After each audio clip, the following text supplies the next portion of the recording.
Nah, kita lihat di sini, jumlahnya sama-sama 4 anggotanya. Kemudian, isinya atau elemennya sama persis. Berarti, kesimpulannya himpunan K sama dengan himpunan L.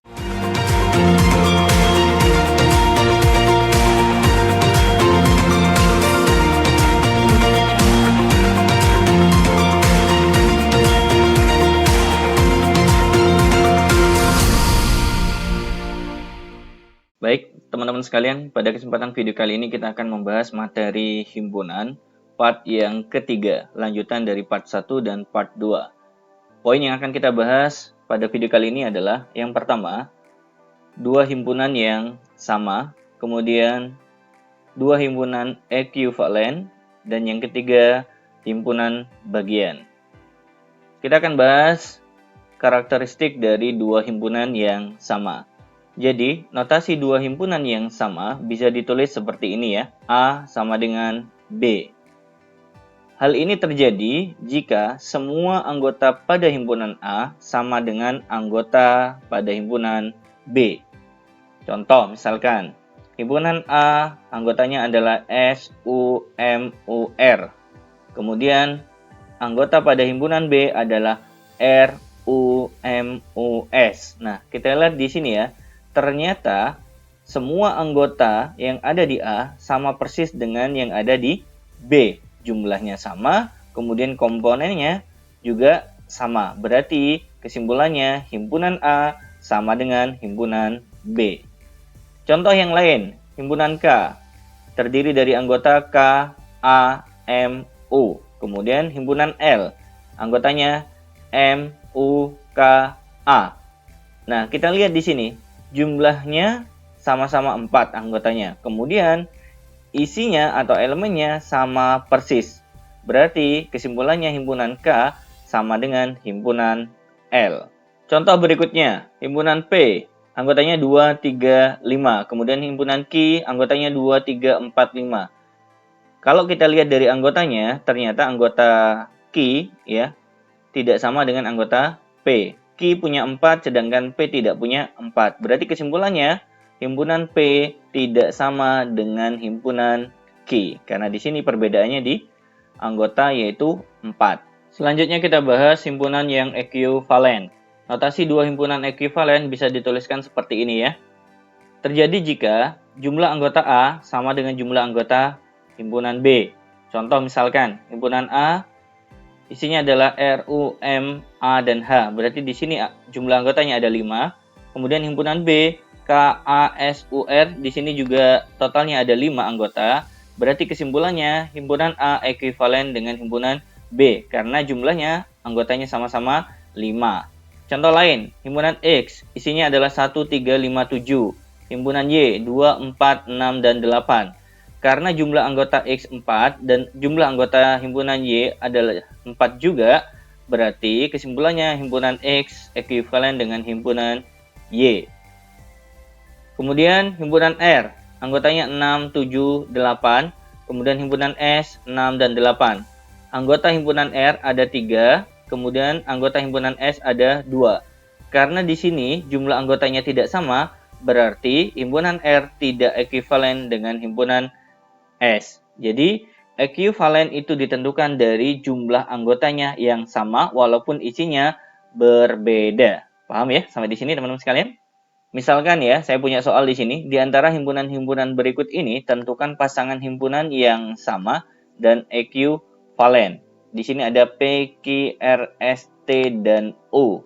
Berarti kita tentukan ya di sini himpunan yang sama. Nah, himpunan yang sama berarti kita lihat ya di sini P ternyata sama dengan T. Berarti kita tulis ya. Himpunan P itu sama dengan himpunan T. Kita cari lagi yang sama ya.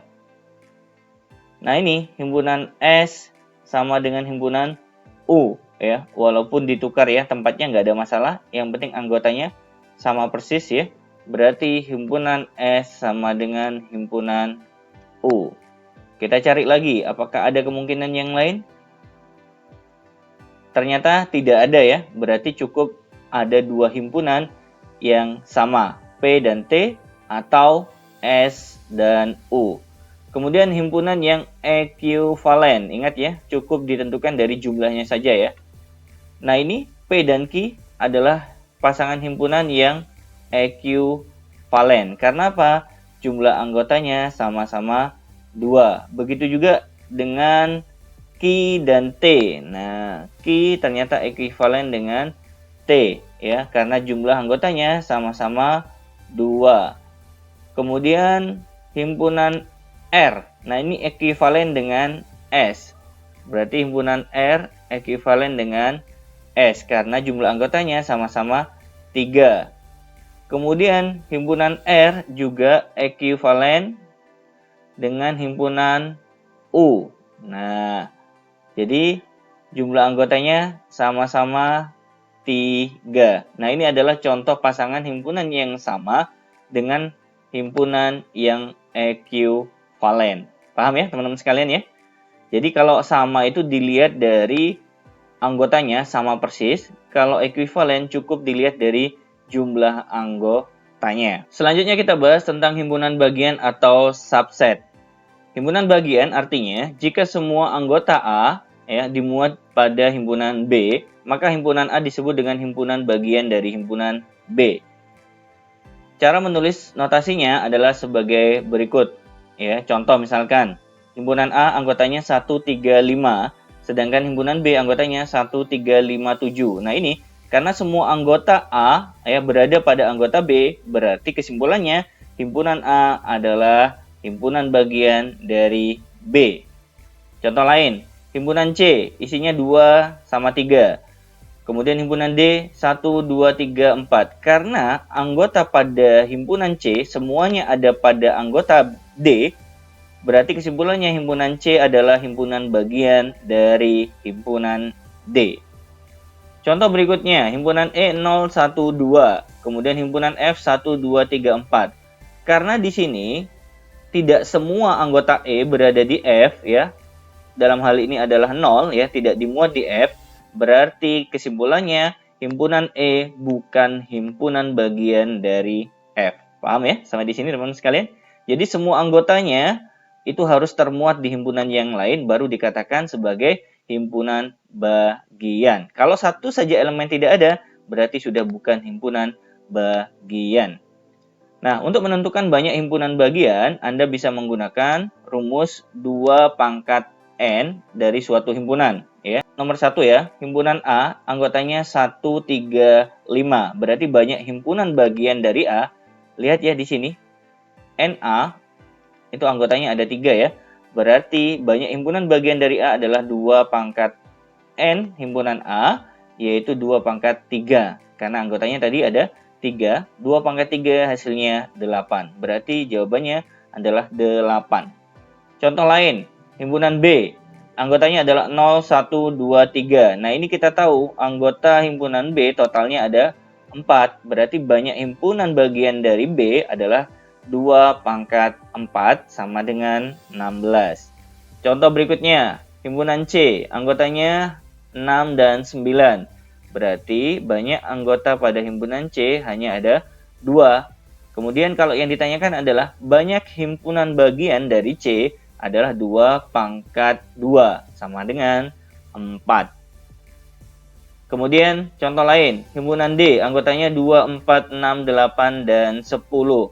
Berarti banyak himpunan bagian dari D adalah, nah kita lihat di sini ya anggotanya. Anggota himpunan D totalnya ada 5. Berarti banyak himpunan bagian dari D adalah 2 pangkat 5 sama dengan 32. Sampai di sini paham ya teman-teman sekalian untuk menentukan banyak himpunan bagian. Kemudian selanjutnya, kalau seandainya pertanyaannya mengurai himpunan bagian berdasarkan jumlah anggotanya. Sebenarnya ada banyak cara ya. Cara yang pertama bisa menggunakan penjabaran seperti contoh berikut ini. Misalkan ada himpunan kosong ya di sini. Maka semua himpunan bagian yang mungkin adalah karena di sini himpunan kosong, berarti ya himpunan kosong itu sendiri himpunan bagiannya. Berarti hanya ada satu himpunan bagian. Misalkan ada himpunan yang isinya hanya satu anggota, ya. Berarti semua kemungkinan himpunan bagiannya adalah himpunan kosong dan himpunan yang isinya 1. Berarti banyak himpunan bagiannya adalah 2. Jadi himpunan bagian itu selalu melibatkan himpunan kosong.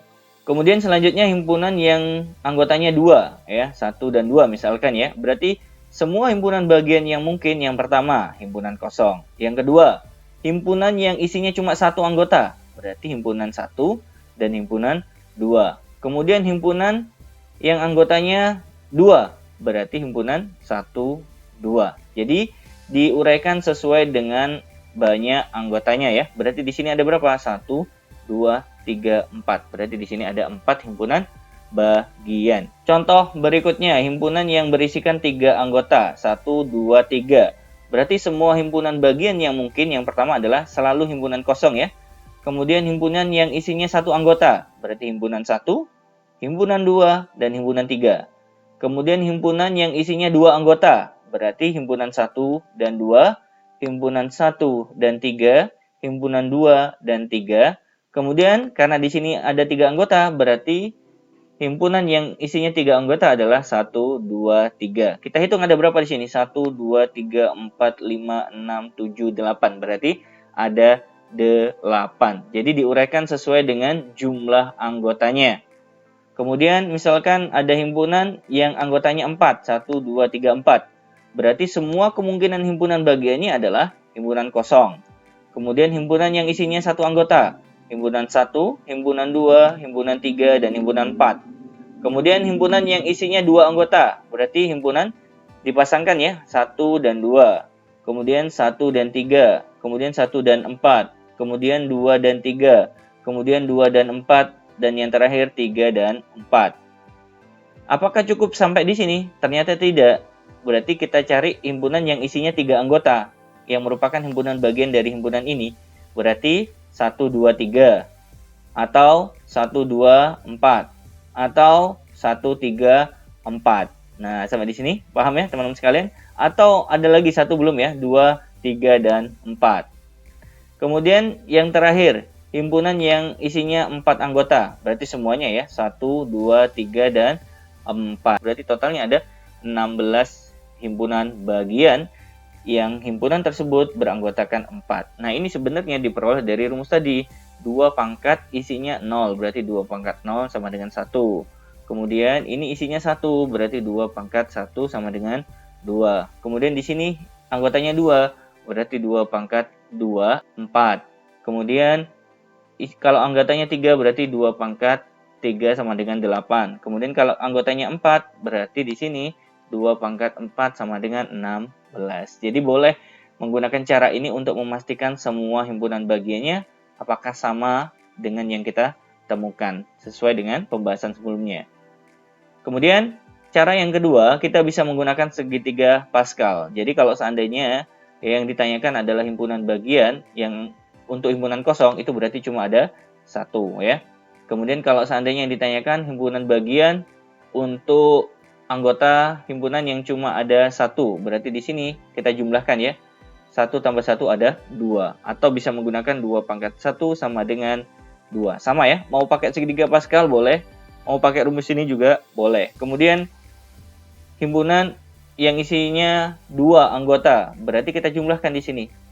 1 tambah 2 tambah 1 berarti ada 4. Nah, sama seperti contoh tadi, 2 pangkat 2 sama dengan 4. Himpunan yang isinya 3 anggota. Nah, ini tinggal dijumlahkan saja ya. 1 tambah 3 tambah 3 tambah 1 berarti totalnya ada 8. Itu sama seperti 2 pangkat 3 sama dengan 8. Kemudian himpunan yang isinya 4 anggota ya. Berarti di sini kita jumlahkan ya. Nah, 1 tambah 4 5 tambah 6 11 tambah 4 15 tambah 1 16 atau sama dengan 2 pangkat 4 sama dengan 16. Jadi mau pakai segitiga Pascal boleh, mau pakai rumus 2 pangkat juga boleh. Begitu selanjutnya untuk himpunan yang anggotanya 5, himpunan yang anggotanya 6. Nah, misalkan ya, kalau yang ditanyakan adalah unit per unit ya dalam menguraikan himpunan bagian. Misalkan kita contohkan saja untuk himpunan yang terdiri dari 3 anggota berikut ini. Nah, misalkan kita lihat ya di sini. Kalau terdiri dari 3 anggota, berarti Anda melihat baris yang ini pada segitiga Pascal. 1 ini adalah himpunan kosong. Jadi himpunan kosong adalah himpunan bagian dari himpunan yang isinya 1, 2, dan 3. Kemudian 3 ini maksudnya adalah himpunan bagian dengan 1 anggota, ya, yaitu berapa saja? 1, 2, nah 3. Anda boleh manual seperti ini, boleh menggunakan segitiga Pascal juga boleh. Kemudian 3 yang ini itu adalah himpunan bagian dengan 2 anggota, berarti totalnya ada 3. Kemudian yang terakhir adalah himpunan bagian dengan 3 anggota. Jadi disesuaikan dengan pertanyaan ya. Misalkan tentukan himpunan bagian yang beranggotakan 2 anggota, berarti jawabannya yang ini 3. Kemudian misalkan tentukan himpunan bagian dengan 3 anggota, berarti cuma ada 1. Kemudian tentukan himpunan bagian dengan 1 anggota, berarti ada 3. Jadi disesuaikan dengan pertanyaan pada soal. Contoh lain, misalkan kita bahas pada baris yang anggota himpunannya adalah 4 ya. Berarti kita lihat yang ini ya, anggota himpunannya ada 4, maka 1 ini adalah keterangan untuk himpunan bagian, yaitu himpunan kosong. 4 ini adalah himpunan bagian dengan 1 anggota, berarti totalnya ada 4. Kemudian kalau seandainya 6 ini adalah himpunan bagian dengan 2 anggota, berarti ada 6. Himpunan bagian dari 3 anggota berarti ada 4, dan himpunan bagian dengan 4 anggota berarti ada 1. Jadi disesuaikan dengan pertanyaan pada soal. Misalkan himpunan bagian untuk 3 anggota, berarti jawabannya adalah 4 ya. Kemudian himpunan bagian yang berisikan 4 anggota, berarti jawabannya 1 ya. Nah, begitu juga dengan himpunan yang anggotanya 5. Kalau yang ditanyakan himpunan bagian ya, berarti Anda bisa menguraikan satu persatu atau pakai segitiga Pascal ya. Himpunan kosong berarti cuma ada 1. Himpunan bagian yang anggotanya hanya 1 berarti 5. Ada 5 ya, yaitu 1 ya, kemudian 2 dan seterusnya sampai himpunan 5. Jadi segitiga Pascal ini menjadi alternatif ya. Cara yang kedua selain kita menggunakan cara menjabarkan satu per satu seperti yang sudah kita bahas sebelumnya. Baik teman-teman sekalian, itu tadi pembahasan tentang himpunan yang sama, himpunan yang ekuivalen, serta himpunan bagian. Semoga video ini bermanfaat untuk Anda. Jika Anda merasakan ada manfaat, boleh like, share, dan subscribe ya. Terima kasih banyak. Assalamualaikum warahmatullahi wabarakatuh.